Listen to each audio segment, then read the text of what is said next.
Martín Espinar, del Piloña Deporte, que el pasado mes de junio, aquí en las tierras de Estudiantes, se proclamó tercero en el Campeonato de España de Carrera de Montaña.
Óscar Espinera, Mira Rodillo en cabeza, tras él, Noval.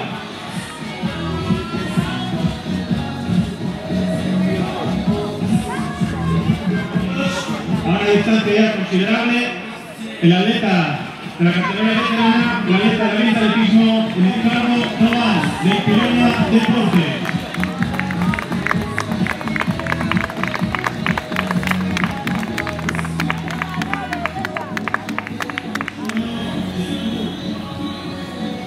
Oriente Atletismo del Piloña Deporte.